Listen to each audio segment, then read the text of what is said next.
आइए शुरू करते हैं आज की क्लास हिंदी शिक्षण previous year model paper. Class शुरू करने से पहले आप हमारे चैनल को लाइक सब्सक्राइब कर दीजिए और बेल आइकन भी दबा दीजिए ताकि लाइव आने पे आप लोग के पास एक नोटिफिकेशन पहुंच जाए और अपने अपने ग्रुपों में शेयर भी कर दीजिए। आज के क्लास का पहला प्रश्न, उपचारात्मक शिक्षण की सफलता निर्भर करती है। पहला ऑप्शन, प्रश्न में हमसे पूछा कि उपचारात्मक शिक्षण की सफलता किस पर निर्भर करती है। तो पहला ऑप्शन बेसिक नियमों के ज्ञान पे, दूसरा ऑप्शन समय व अवधि पे, तीसरा ऑप्शन समस्याओं के कारणों की सही पहचान पे, चौथा ऑप्शन उपचारात्मक शिक्षण की सामग्री पे। तो उपचारात्मक शिक्षण, इसका तीसरा ऑप्शन सही होगा, समस्याओं के कारणों की सही पहचान पे निर्भर करती है। दूसरा प्रश्न, भाषा शिक्षण में पाठ्य पुस्तक है। पहला ऑप्शन एकमात्र संसाधन, ये तो गलत है। दूसरा ऑप्शन साधक, ये भी गलत है। तीसरा ऑप्शन साधन, चौथा ऑप्शन अनावश्यक। तो इसका तीसरा ऑप्शन सही होगा, भाषा शिक्षण में पाठ्य पुस्तक साधन है।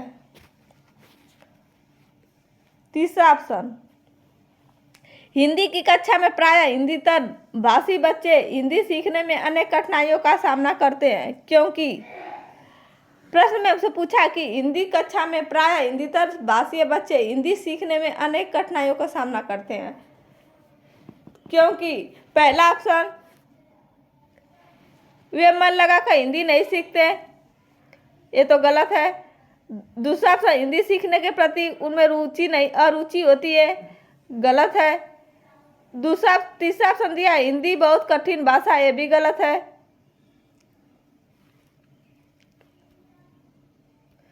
चौथा ऑप्शन दिया है प्रायः हिंदी और उनकी मातृभाषा की संरचना में अंतर होता है।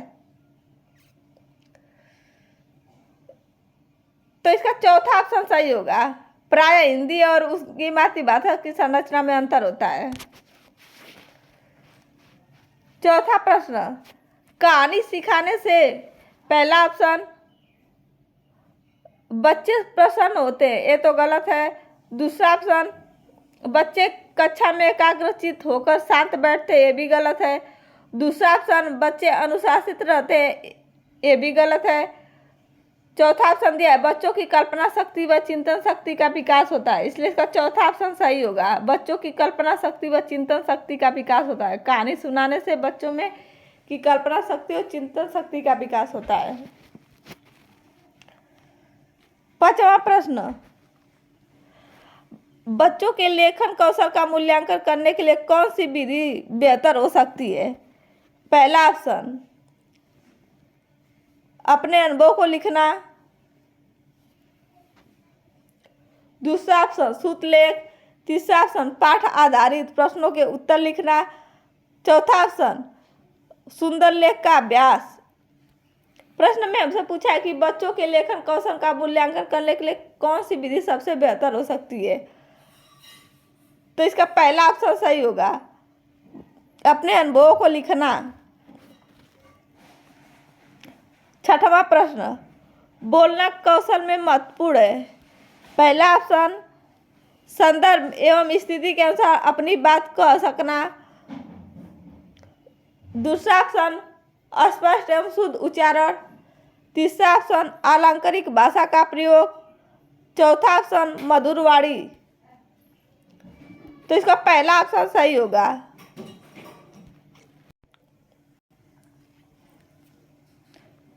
बोलना कौशल में महत्वपूर्ण संदर्भ और स्थिति के अनुसार अपनी बात कह सकना, इसलिए इसका पहला ऑप्शन सही होगा। सातवां प्रश्न, एक भाषा शिक्षक के रूप में सबसे बड़ी चुनौती है। प्रश्न में हमसे पूछा है कि भाषा शिक्षक के रूप में सबसे बड़ी चुनौती क्या होती है। पहला ऑप्शन, बच्चों को भाषा सीखने के महत्व से परिचित कराना। दूसरा ऑप्शन, बच्चों की भाषा को संरचना साधनों के प्रभाव से मुक्त रखना, ये ऑप्शन गलत है।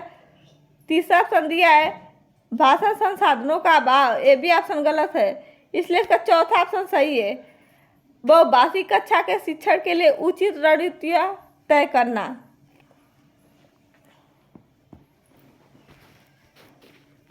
8वां प्रश्न, एक समावेशी कक्षा में कौन सा कथन भाषा शिक्षण के सिद्धांतों के प्रतिकूल है?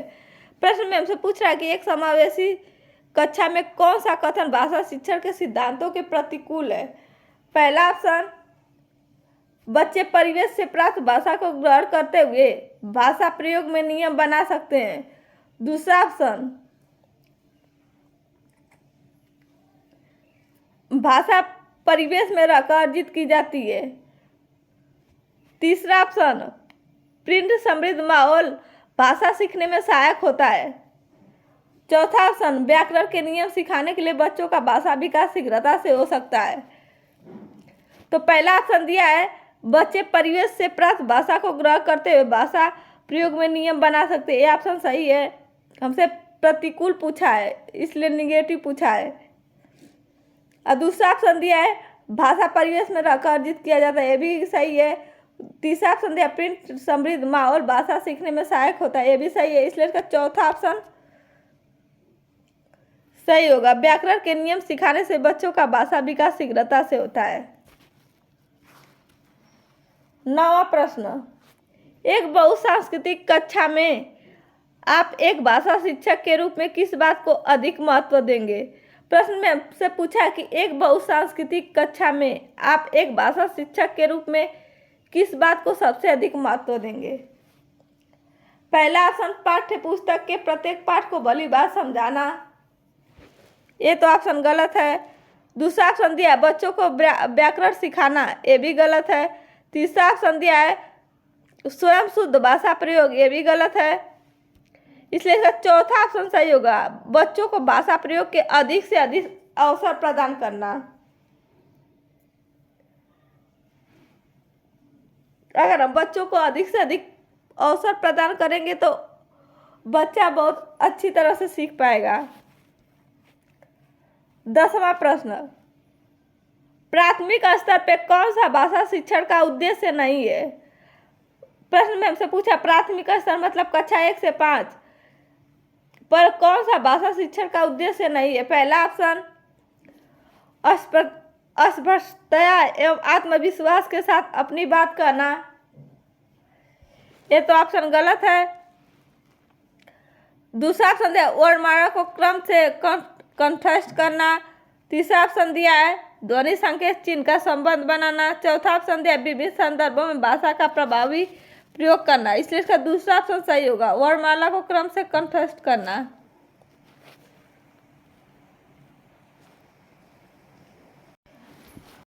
11वां प्रश्न, गृह कार्य के बारे में कौन सा कथन उचित है? प्रश्न में हमसे पूछा कि गृह कार्य के बारे में कौन सा कथन उचित है? पहला ऑप्शन, गृह कार्य अभिभावकों को व्यस्त रखने का उत्तम साधन है। ये तो ऑप्शन गलत है। दूसरा ऑप्शन दिया, बच्चों की क्षमताओं स्तर के अनुसार गृह कार्य दिया जाना चाहिए। तीसरा ऑप्शन दिया, गृह कार्य कक्षा में किए गए कार्य का अभ्यास मात्र है। ये भी गलत है। चौथा ऑप्शन, गृह कार्य देना अति आवश्यक है। ये भी गलत है। इसलिए सर दूसरा ऑप्शन सही होगा, बच्चों की क्षमताओं स्तर के अनुसार गृह कार्य दिया जाना चाहिए।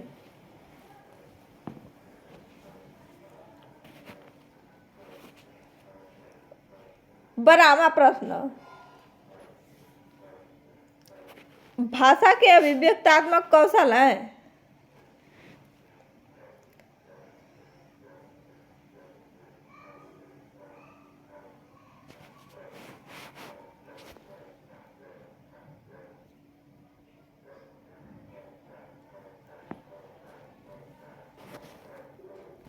बनाओ प्रश्न में पूछ रहा है, भाषा के व्यक्तात्मक कौशल कौन से हैं?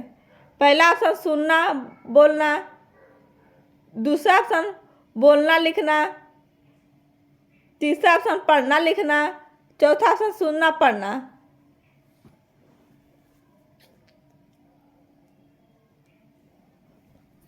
इसका दूसरा ऑप्शन सही होगा, बोलना और लिखना अब व्यक्तात्मक कौशल में आते हैं। सुनना और पढ़ना गणनात्मक कौशल है।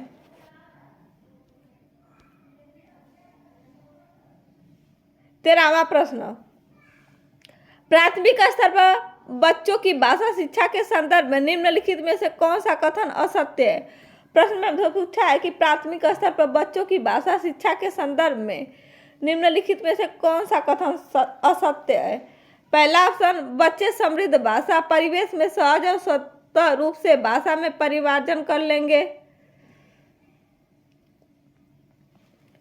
दूसरा ऑप्शन, बच्चे भाषा की जटिल और समृद्ध संरचनाओं के साथ विद्यालय आते हैं। तीसरा ऑप्शन, बच्चों की भाषा संकल्पनाओं और विद्यालय में प्रचलित भाषा परिवेश में विरोधाभास ही भाषा सिखाने में सहायक होता है। चौथा ऑप्शन दिया है, सुधार के नाम पर ही की जाने वाली टिप्पणियों निरर्थक अभ्यास से बच्चों की अरुचि उत्पन्न हो सकती है, इसलिए से तीसरा ऑप्शन सही होगा। बच्चों की संकल्पनाओं और विद्यालय में प्रचलित भाषा परिवेश में विरोधाभास ही भाषा सीखने में सहायक होता है, इसका तीसरा ऑप्शन सही होगा। 14वां प्रश्न, भाषा कौशल के संदर्भ में कौन सा कथन उचित है? प्रश्न में हमसे पूछा है कि भाषा कौशल के संदर्भ में कौन सा कथन उचित है? पहला ऑप्शन, विद्यालय में केवल पढ़ना लिखना कौशल पर ही बल देना चाहिए, ये तो ऑप्शन गलत है।